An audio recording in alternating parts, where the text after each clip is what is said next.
Class 11 computer science का ये है पार्ट 2 जिसमें हम कंप्यूटर सिस्टम्स पढ़ रहे थे।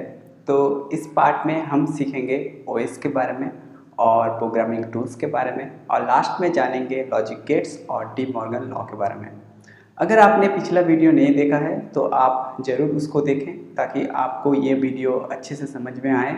तो चलिए स्टार्ट करते हैं वीडियो को।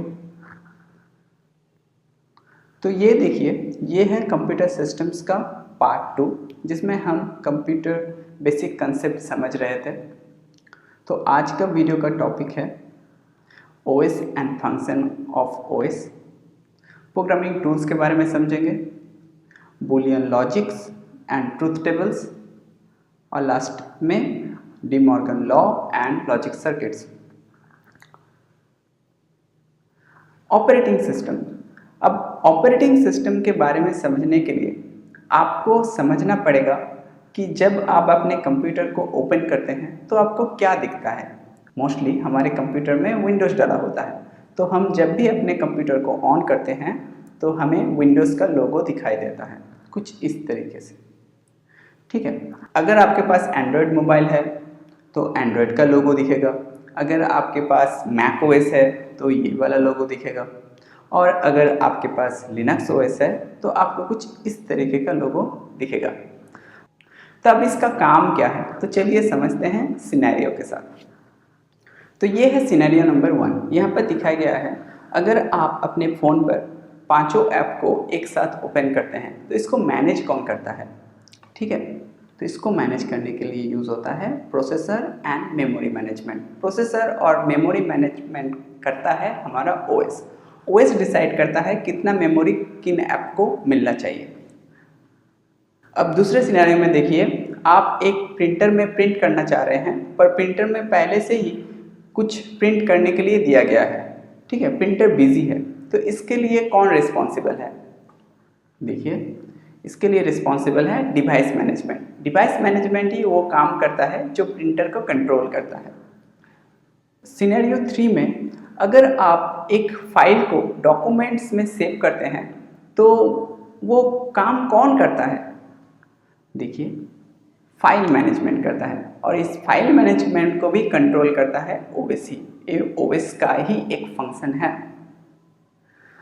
अगर आप अपने फ़ोन को पासवर्ड देके अनलॉक करते हैं तो कौन सा ओएस का फंक्शन इसमें इन्वॉल्व है। Security and access control. यहीं से तो हम पासवर्ड डिसाइड करते हैं या फिर हम फिंगरप्रिंट लॉक सेट करते हैं। ठीक है, और हम अगर टच करके कुछ ऐप ओपन कर रहे हैं तो उसमें ओएस का क्या काम है, तो उसमें ओएस का जो यूज़र इंटरफेस है उसका काम है। मान लीजिए जो मोटरोला का फ़ोन होता है उसमें जैसे जेस्चर बेस कुछ फीचर्स होते हैं, आप शेक करोगे तो टॉर्च ऑन हो जाएगा उसका। उसके बाद कुछ कमांड लाइन इंटरफेस होते हैं, जैसे हमने लिनक्स की बात की तो लिनक्स एक कमांड लाइन इंटरफेस है जहाँ पर आपको कमांड्स टाइप करते हैं जो भी कुछ आप काम करना चाहते हैं उसमें। तो इसका मतलब क्या हुआ कि ऑपरेटिंग सिस्टम एक सॉफ्टवेयर है जो मैनेज करता है पूरे हार्डवेयर और सॉफ्टवेयर को। ये कंप्यूटर में एक रिसोर्स की तरह काम करता है। मान लीजिए एक कंपनी में जैसे एक मैनेजर काम करता है, उसी तरीके से ऑपरेटिंग सिस्टम हमारे कंप्यूटर के लिए काम करता है और दूसरे प्रोग्राम को चलाने के लिए हेल्प भी करता है। तो ये हो गया इसका डेफिनेशन। इसके बाद जो भी फंक्शंस हैं वो आप थोड़ा बहुत पढ़ लीजिएगा क्योंकि यहाँ से बेसिकली शॉर्ट क्वेश्चंस ही आते हैं। लॉन्ग क्वेश्चन आपके प्रोग्रामिंग रिलेटेड ही आएगा। ओके, अब देखते हैं प्रोग्रामिंग टूल्स के बारे में। देखिए, प्रोग्रामिंग टूल्स में दो मेन टूल्स बहुत ही इंपॉर्टेंट है। पहला है कंपाइलर। कंपाइलर क्या करता है, ये ट्रांसलेट का काम करता है। मतलब एक हाई लेवल लैंग्वेज, जैसे हम जब पाइथन में प्रोग्रामिंग करेंगे तो वो इंग्लिश में करेंगे, सिंपल इंग्लिश में, और ये सिंपल इंग्लिश को ये मशीन कोड में कन्वर्ट कर देगा ये कंपाइलर। ठीक है, ताकि कंप्यूटर को समझ में आए। ओके, नेक्स्ट है इंटरप्रेटर। इसका काम भी सेम ही है। पर ये एक एक लाइन को पढ़ के उसको कन्वर्ट करता है। मतलब एक लाइन को पढ़ा और उसको एग्जीक्यूट किया, उसके सेकेंड लाइन को पढ़ा, उसको एग्जीक्यूट किया। अब किन लाइंस का मैं बात कर रहा हूँ, जब हम पाइथन में कोड करेंगे तब हम इंटरप्रेटर का इस्तेमाल देखेंगे। देखिए, इसके बाद इन दोनों का डिफरेंस जो है वो बहुत एग्जाम में आता है, तो हमने कवर कर लिया उसको भी।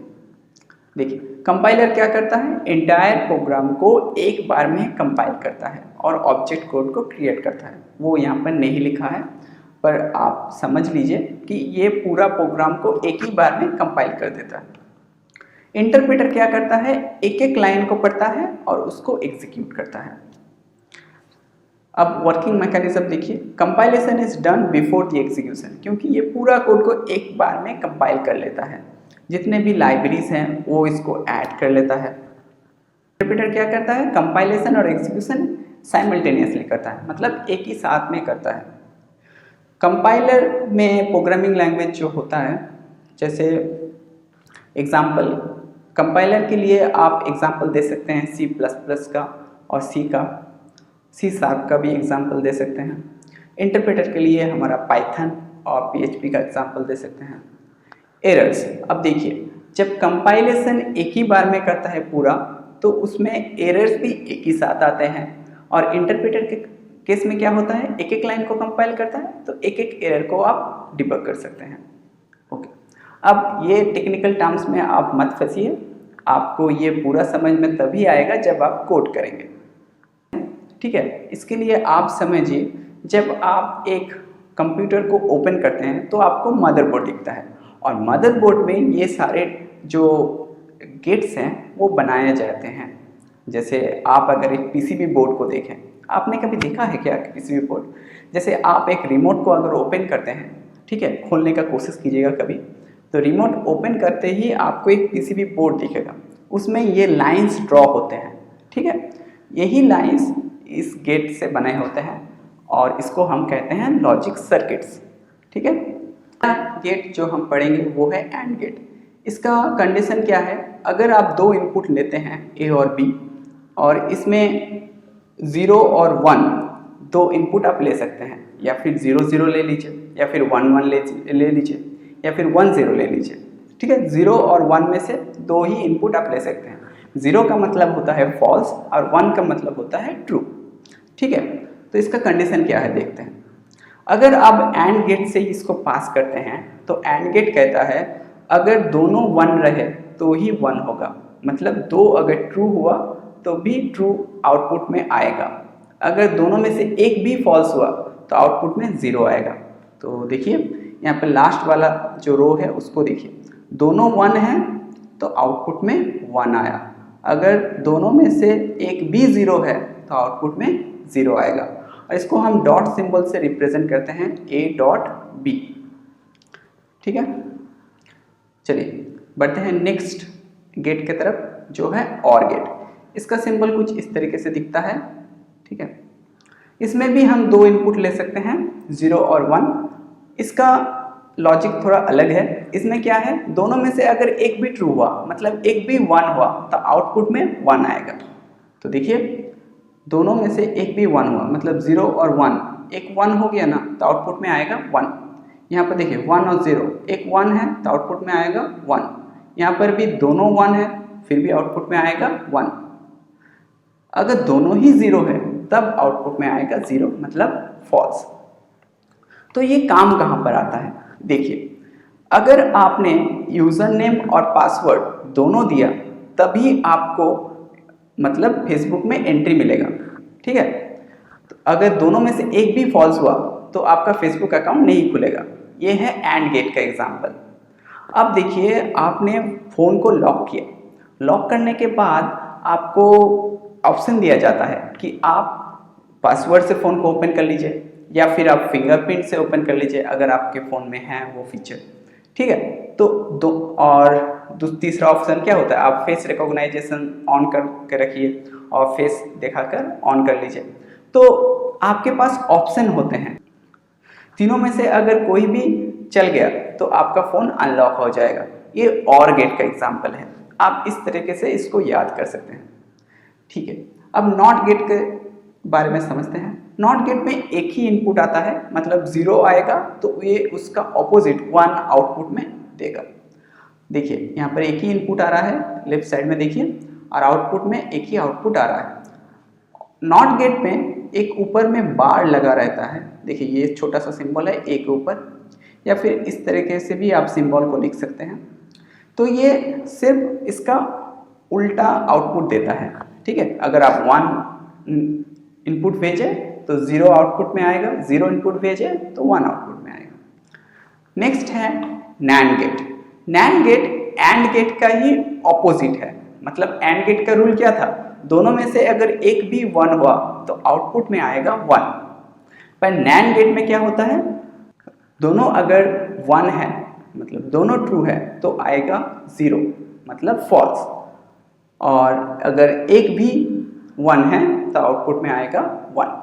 देखिए दोनों 1 है तो आ रहा है आउटपुट में 0 मतलब फॉल्स, और एक भी 1 है तो आउटपुट में आ रहा है 1। तो चलिए नेक्स्ट गेट को पढ़ते हैं जो है नॉर गेट। ये देखिए ये एक और गेट का ऑपोजिट है। और गेट में क्या होता था कि दोनों में से अगर एक भी 1 हुआ तो आउटपुट में आएगा 1। तो नॉर गेट में क्या होता है, यहाँ पर होता है कि दोनों में से अगर एक भी 1 हुआ तो आउटपुट में आएगा 0। ठीक और गेट के ऑपोजिट है ये। देखिए दोनों में से अगर एक भी 1 है तो आउटपुट में आ रहा है 0। दोनों में से अगर एक भी 1 है आउटपुट में आ रहा है 0। ओके, अब बढ़ते हैं नेक्स्ट गेट की तरफ जो है XOR गेट। यहाँ पर देखिए क्या है, XOR गेट कुछ इस तरीके से दिखता है। XOR गेट में क्या होता है, अगर दोनों ही 0 हो तो आउटपुट में आएगा 0, अगर दोनों ही 1 हो फिर भी आउटपुट में आएगा 0। मतलब सेम हो तो आउटपुट में 0 आएगा, अगर डिफरेंट हो तो आउटपुट में 1 आएगा। देखिए अगर सेम है तो आउटपुट में 0 आ रहा है, यहाँ पर भी देखिए सेम है तो आउटपुट में 0 आ रहा है, अगर डिफरेंट है तो आउटपुट में 1 आ रहा है। ये सारे लॉजिक गेट्स आपको बहुत ही डिफिकल्ट लग रहे होंगे, पर जब आप इसका एग्जाम्पल करोगे तब आपको ये इजी लगने लगेगा। तो इस वीडियो के बाद मतलब इस वीडियो के बाद और एक वीडियो है जिसमें हम नंबर सिस्टम पढ़ेंगे, और उसी के बाद हम लॉजिक गेट्स के एग्जाम्पल भी करेंगे।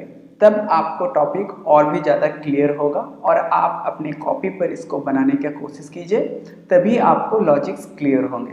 तो चलिए बढ़ते हैं हमारे नेक्स्ट टॉपिक के ओर जो है डी मॉर्गन थ्योरम। तो डी मॉर्गन ने 2 थ्योरम दिए हैं। ये है फर्स्ट थ्योरम। तो फर्स्ट थ्योरम क्या कहता है, the complement of product of 2 variables, मतलब the complement of product of 2 variables मतलब ए और बी का प्रोडक्ट। देखिए बीच में एंड गेट लगा हुआ है, मतलब ये पॉइंट जो है वो एंड गेट का सिंबल है, और कंप्लीमेंट मतलब ऊपर में एक बार सिंबल, ठीक है। तो the complement of product of 2 variables, ठीक है, इज इक्वल टू, देखिए equal to sum of their complement. Sum of their complement का मतलब ए का कंप्लीमेंट प्लस बी का कंप्लीमेंट, और प्लस सिंबल डिनोट करता है और गेट को। तो चलिए इसका लॉजिक गेट्स बनाते हैं। तो जैसा कि आप देख रहे हैं कि यहाँ पर लगा हुआ है डॉट सिंबल, तो इसी के लिए यहाँ पर एंड गेट लगा है। हम ए और बी 2 इनपुट लेंगे, तो पहला इनपुट ए उसका बाद बी, ठीक है। अब हम इसका कंप्लीमेंट बनाएंगे। कंप्लीमेंट बनाने के लिए हमें नॉट गेट का इस्तेमाल करना होता है, मतलब ए और बी जो इनपुट देगा उसका ऑपोजिट ये आउटपुट देगा, ठीक है। एंड गेट का नेचर क्या है, अगर दोनों में से एक भी ट्रू है, सॉरी एंड गेट का नेचर क्या है कि दोनों ही ट्रू होना चाहिए तभी 1 आउटपुट में आएगा। मतलब ए और बी दोनों में 1 होगा तभी आउटपुट में 1 आएगा। पर ये कॉम्प्लीमेंट क्या करेगा, इसका ठीक ऑपोजिट निकालेगा। मतलब दोनों ही अगर 1 आया तो आउटपुट में 1 आना चाहिए, पर यहाँ पर 0 आएगा, इसका ऑपोजिट। तो यही है ए बी का कॉम्प्लीमेंट। अब देखिए इसका इक्वल टू है सम ऑफ देयर कॉम्प्लीमेंट। तो कैसे लिखेंगे उसको? ए का कंप्लीमेंट निकालने के लिए हम नॉट गेट का इस्तेमाल करते हैं, ठीक है। बी का कंप्लीमेंट निकालने के लिए भी नॉट गेट का इस्तेमाल करेंगे। अब और गेट का इस्तेमाल करेंगे क्योंकि यहाँ पर प्लस लगा हुआ है, ठीक है। ये प्लस सिंबल और गेट को डिनोट करता है। तो ये आ गया ए का कंप्लीमेंट प्लस बी का कंप्लीमेंट। अब डी मॉर्गन लॉ में क्या बताया गया है कि ये दोनों इक्वल हैं, तो कैसे हम मान लें? तो इसके लिए हमें ट्रूथ टेबल का इस्तेमाल करना है। चलिए अब ट्रूथ टेबल के हिसाब से समझते हैं। तो पहले ए और बी में हम इनपुट 2 भेजेंगे। इनपुट 0 और 1 के फॉर्म में होगा, तो हम पहले भेजते हैं 0 और 0। तो 0.0 एंड गेट के हिसाब से यहाँ पर आउटपुट में आना चाहिए था 0, पर यहाँ पर नॉट गेट लगा हुआ है, यानी कि इसका कंप्लीमेंट, तो कंप्लीमेंट हुआ इसका 1। अब देखिए 0 और 1 एंड गेट के हिसाब से इसका भी आउटपुट आना था, ये था 0, पर नॉट गेट लगा हुआ है इसलिए आउटपुट में आया 1, मतलब a डॉट बी का कंप्लीमेंट। अब देखिए 1.0, तो इसका भी आउटपुट में आना चाहिए था 0, क्योंकि एंड गेट के हिसाब से दोनों में से अगर एक भी 0 है तो आउटपुट में 0 आएगा, ठीक है। पर यहाँ पर 1 आ रहा है क्योंकि यहाँ पर a डॉट बी का कंप्लीमेंट निकला है। अब देखिए 1.1, यहाँ पर आउटपुट में 1 आना चाहिए था, पर यहाँ पर कंप्लीमेंट निकला है इसलिए आउटपुट में आ रहा है 0, मतलब कंप्लीमेंट मतलब उसका ठीक ऑपोजिट वैल्यू। अब राइट साइड वाला करते हैं।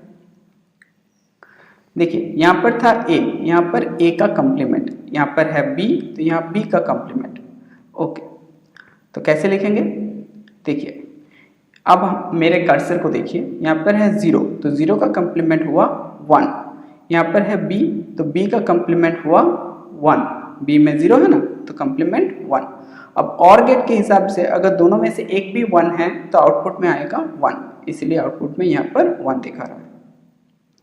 अब यहाँ पर देखिए 0 का सेकंड वाला रो, 0 का कंप्लीमेंट 1, ठीक है, और यहाँ पर 1 का कंप्लीमेंट 0, तो दोनों में से एक भी 1 हुआ तो आउटपुट में आएगा 1। थर्ड वाला रो देखते हैं। यहाँ पर देखिए 1 का कंप्लीमेंट है 0 और 0 का कंप्लीमेंट है 1, तो दोनों में से अगर एक भी 1 हुआ तो और गेट के हिसाब से आउटपुट में आएगा 1। अब देखिए यहाँ पर है 1, तो उसका कंप्लीमेंट 0, यहाँ पर भी है 1, तो उसका कंप्लीमेंट है 0, तो 0 प्लस 0 और गेट के हिसाब से आउटपुट में आएगा 0। तो आप ये वाला कॉलम देखिए और ये वाला कॉलम देखिए, यहाँ पर है 1 1 1 0 और यहाँ पर भी है 1 1 1 0। यहाँ पर डी मॉर्गन लॉ सेटिस्फाइड होता है। अब बढ़ते हैं नेक्स्ट थ्योरम के ओर, ठीक है। देखिए अब सेकंड थ्योरम क्या करता है, तो कैसे लिखेंगे इसको? The sum of two variables का कॉम्प्लीमेंट, देखिए a प्लस बी उसका कॉम्प्लीमेंट इक्वल टू क्या है? a कॉम्प्लीमेंट एंड मतलब प्रोडक्ट ऑफ b कॉम्प्लीमेंट, तो ये है। अब इसको लिखने के लिए क्या करेंगे? पहले ये प्लस सिंबल है तो हम इसको और गेट के इस्तेमाल से बनाएंगे, ठीक है। तो a इनपुट भेजेंगे, उसके बाद b इनपुट, ठीक है, और उसका कंप्लीमेंट निकालने के लिए हम नॉट गेट का इस्तेमाल करेंगे। ये हमने ये हम देख चुके हैं।